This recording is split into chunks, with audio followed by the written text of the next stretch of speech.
So if you are a resin flooring company and you want to scale and grow your business and generate loads of inquiries for your company on a consistent flow, this video is for you. Myself and James, we're going to be talking about all of the different strategies that you can use to get a consistent flow of inquiries for your resin flooring company. So step number one, what I'd be looking to do to grow is a Google business profile.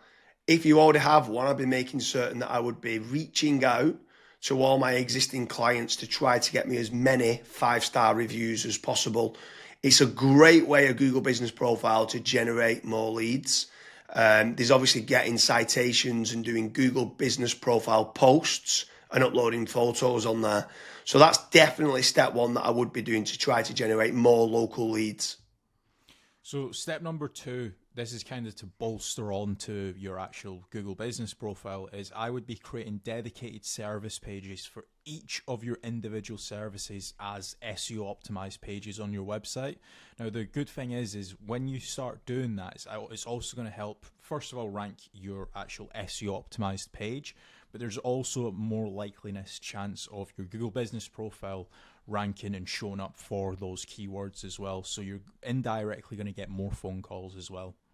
Yeah, for sure. And if you are looking for more local leads, another option that you could be doing is PPC lead generation. That's pay per click within Google or within Bing, where you're trying to target the bottom of the funnel keywords that can try to generate you some more inquiries. The difficult part to this is you need to make certain you do team up with a good pay-per-click agency, because there is click fraud, and there's also needing to build up like a negative keyword list, so it's not people applying for jobs like a careers kind of job.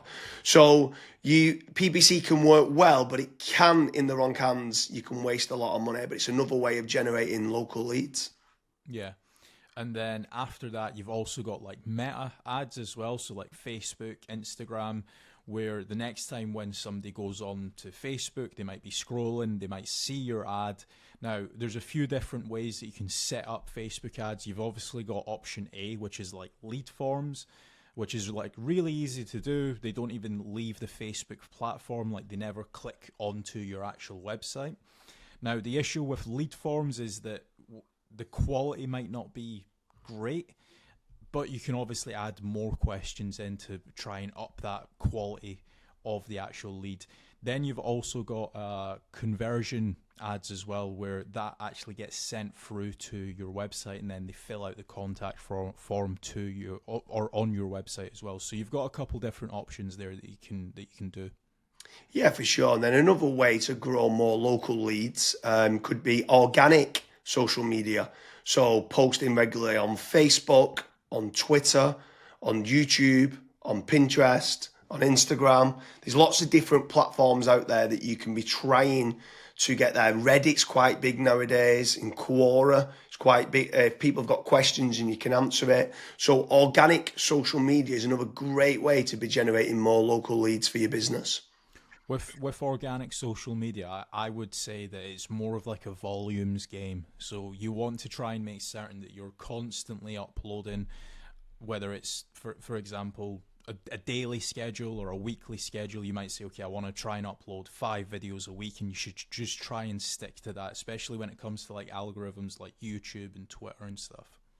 Yeah, for sure. I mean, what's your thoughts on using any sort of AI agents, if they can try to team up with someone to use like N8N to kind of automate and schedule posts on social media?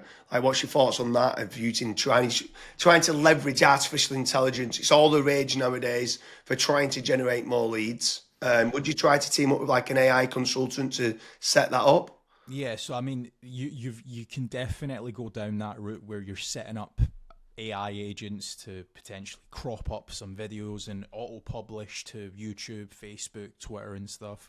But another thing that I would also be focusing on is AI search. So a lot of people have started to kind of move away from Google. Not everyone, because there's billions of people still using it every single day, but there are slowly people starting to search in engines such as like ChatGPT, Gemini, Claude, Grok. And if your brand isn't actually showing up in any of those, you will have a little bit of an issue showing up and generating leads on those search engines as well. So that's another thing that I would be focusing on as a company.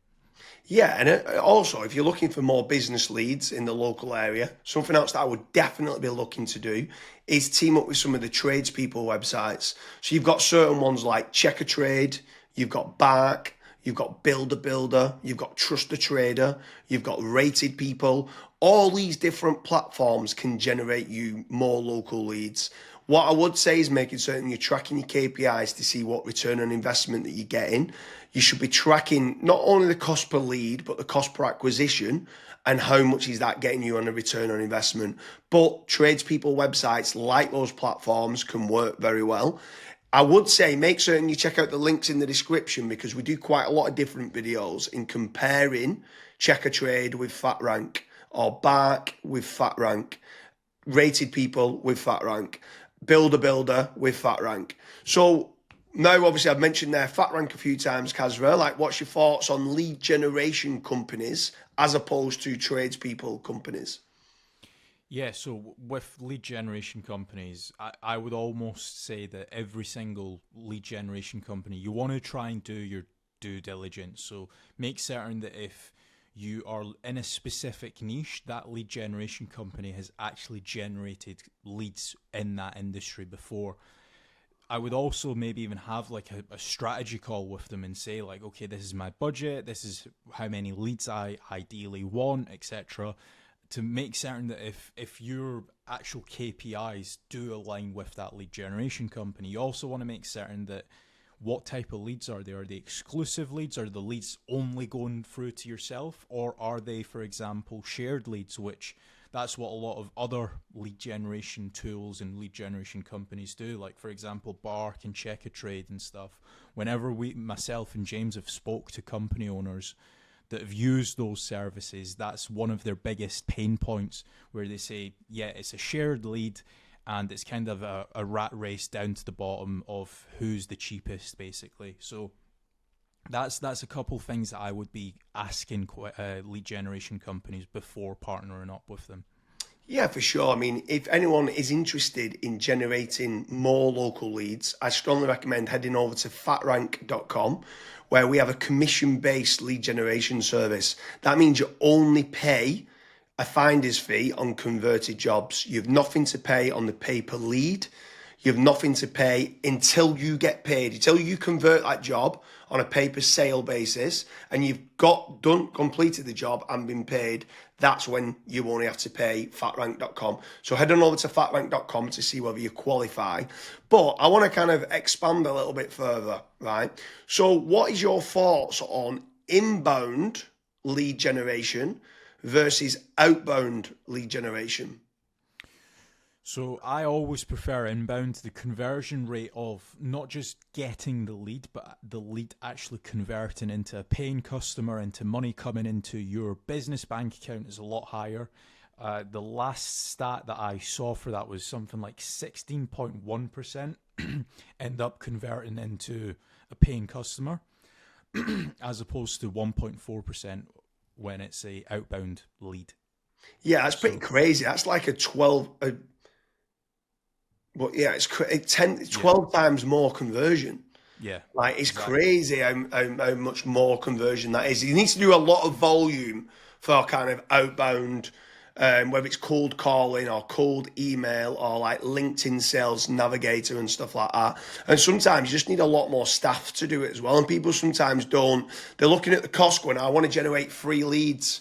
And they're like they think they're generating free leads, but they still cost of like the email sending, still cost of then the sales team tried to convert them and stuff like that. So yeah, I completely agree with you that inbound leads is so much better than kind of outbound leads. But when what's your thoughts then on some people ask the question that come through that want local leads and then they talk about are these real-time leads? Like, is real-time leads very important to get? So as soon as they inquire, it comes through to you straight away.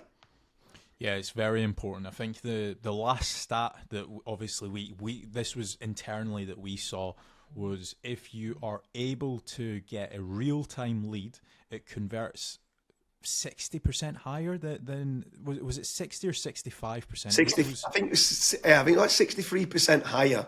And Right. when we came and got the KPIs down, it was like trying to respond in under a minute, and it was like, what? We used to think Yeah. 5 minutes was good, and then when people respond in under a minute, so inquiry comes in, can you either ring them or email them back saying thanks a lot for the inquiry, and then getting more information? Yeah, it was Yeah, so pretty. I mean, I'm not saying that every company needs to respond in under a minute, but there are certain things that we obviously look at Fat Rank when we're looking to partner up with businesses. That's one of the things that a lot of businesses they kind of fall short on, where they might be away for 5 days on holiday and they don't have somebody to pick up the leads, and we're still providing the leads. So there's all these little different nuances that we look at when we are partnering up with companies. But the best thing that I would recommend to anyone that's looking to scale their business, that's looking to get a consistent flow of in high quality leads, is just fill out the form at FatRank. The team will tell you if you're the right fit or if you're not, and we'll also tell you and give you feedback why you're not the right fit and what you should do as your next steps. So I hope you like all the different strategies to generate more leads for your resin flooring company. We generate a lot of leads at fatrank.com for polyurethane resin flooring leads, epoxy resin flooring leads, MMA resin flooring leads. It could be factory resin flooring leads or warehouse resin flooring leads. There's lots of different areas where resin flooring is needed. And if you head on over to fatrank.com, fill in the form and see whether we can generate you some more resin flooring leads.